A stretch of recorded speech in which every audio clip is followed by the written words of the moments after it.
Hi, my name is Aditya and I am the CEO of Automaski. Today we are going to be talking about the ultimate answer to the ultimate question of life, the universe and everything.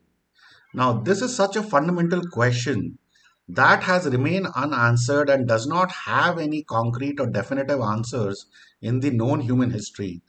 And it is so fundamental, we are going to be talking about it without using misleading statements or being ambiguous or beating around the bush. But before that, a little bit about Automaski. We've been working on complexity theory since late 80s. We solved P is equal to NP in early 90s.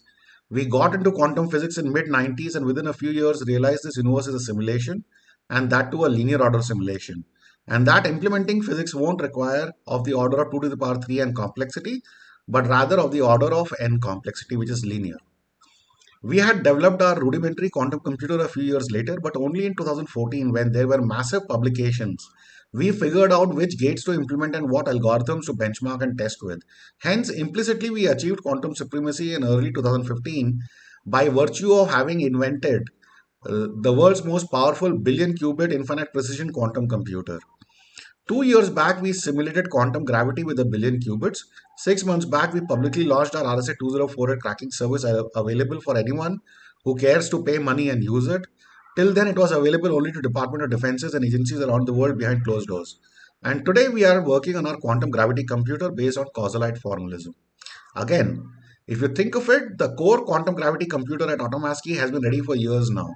We've been playing with it and trying incremental changes, just that we don't know how to make use of it because there is nothing published or available out there which shows how something like a quantum gravity computer can be used to solve real world problems.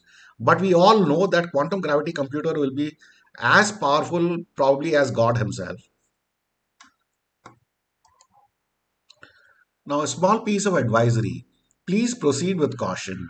If this presentation goes against your belief system, then please ignore this presentation, stop the video, and focus on things you are passionate about. If you are respectful and polite, I would love to answer any questions you might have or listen to your thoughts. Feel free to email info@automaski.com. Now, the answer to the ultimate question. There was a movie called The Hitchhiker's Guide to the Galaxy by Douglas Adams, and it is also a book by the same name. And in that, uh, Deep Thought was a huge supercomputer which, over a period of 7.5 million years, calculated that the answer to the ultimate question is 42. But when people got that answer, they were not sure what the question even was. Now, what was the story in this science fiction movie? It is a classic, it is a cult classic.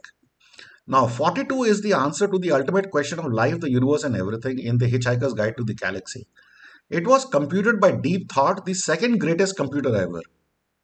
Now, the descendants of Deep Thought's creators were upset by the numeric nature of the answer, not understanding what to do with it or what to tell the people who had commissioned the 7.5 million year project.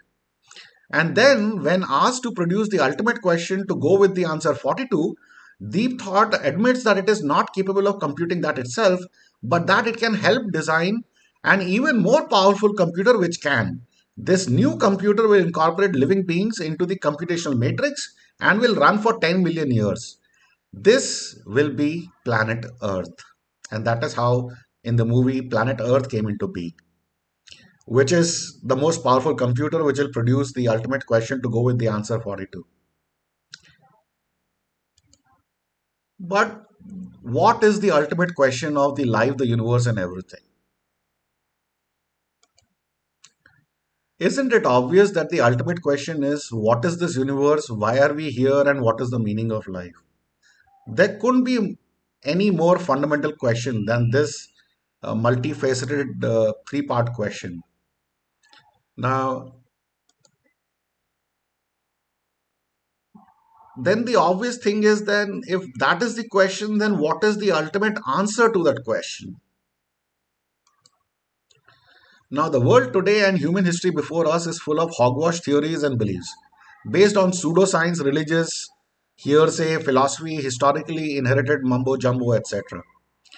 Now, multiple intelligent species, human like species, not races of humans themselves, multiple intelligent human like species have existed on this very planet at various points in time. And in the end, they have all asked themselves the same question. This is the most ultimate question which warrants the most ultimate answer. For millions of years.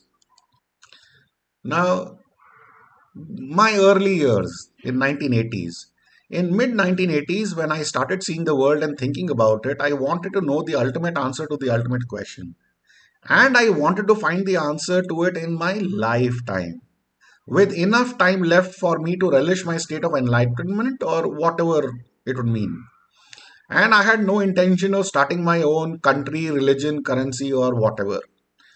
And this is the first purpose I dedicated my entire life to.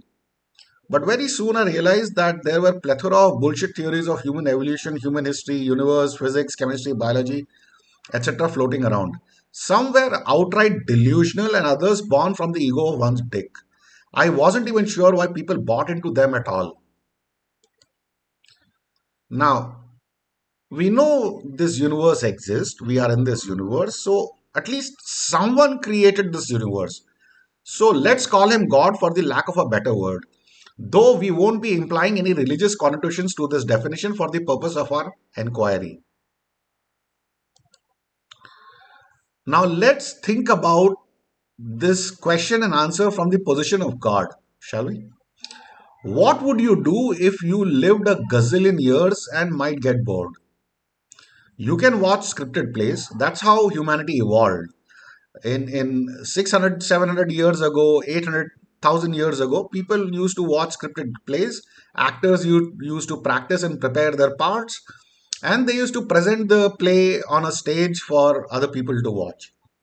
It required quite some effort, and then came movies, which was basically pre-recorded content, in a catalog which people could choose and watch at their own convenience. This also is quite an effort intensive exercise. Now, then came you could you could do interactive entertainment, but that gets overwhelming if you desire entertainment for gazillions of years. Somehow you just want to lie down and relax and be entertained. The next evolution was probably reality shows where there are real human beings with real personas and life and life stories, sorry, and they put on a reality show for you and you watch it. But then if you think clearly, the most ultimate form of entertainment for gazillions of years, if you lived a gazillion years and you just wanted to sit back, relax, and watch and be entertained, would be a simulation. You could make the rules of the simulation and you could trigger it and let it loose. And it would be the perfect source of entertainment for gazillions of years.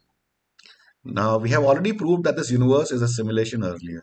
If you want to know more about that, you can watch a separate video about the universe on our channel. Now, it also feels like, contrary to popular belief, that there is non interference in all probability. If you are a god and you want to be entertained for gazillions of years, you might just sit back and relax and let whatever happen because there is no downside to, something going wrong or something unpredictable happening, etc. So, non interference in all probability, no course correction in all probability, no guidance in all probability, and basically we are on our own in all probability in this universe. So, what might be our objective? Based on what we have discovered so far at Automaski, in that order of importance, increasing order of importance, the first objective is to survive, to procreate, to overcome all the limitations and constraints we have been designed with as humans, physical bodies, death, etc. Now, then I think the purpose is to discover the simulation and then bend the rules of the simulation and probably gain immortality.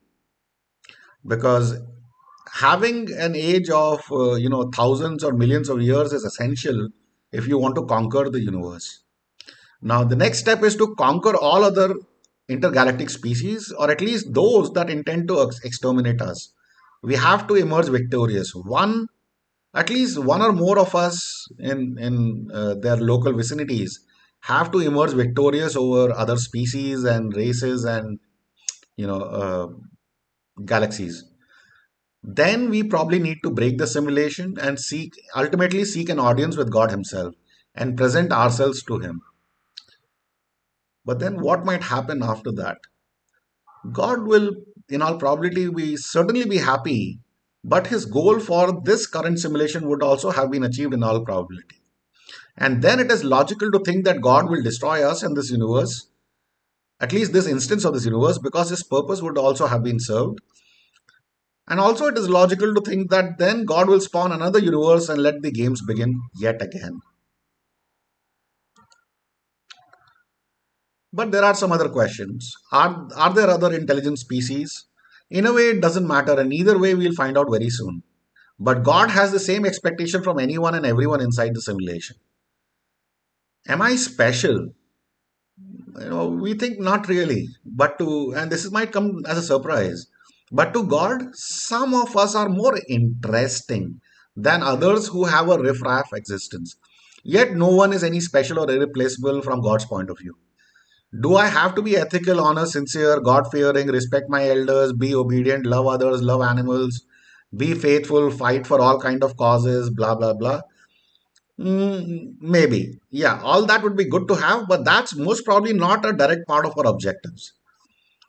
And finally, I mean, there are lots of questions, but finally, for the sake of this presentation, what about my religion? Is that special? Or my race? Is that special? Absolutely no comments. We don't discuss politics or religion at Automaski. It's a free world. You can believe whatever you want to believe. So, congratulations. You can choose not to believe it, but now you know. You take the blue pill, the story ends. You wake up in your bed and believe whatever you want to believe. You take the red pill, you stay in Wonderland, and I show you how deep the rabbit hole goes. Remember, all I'm offering is a truth, nothing more. Thank you, and hope you have a nice day.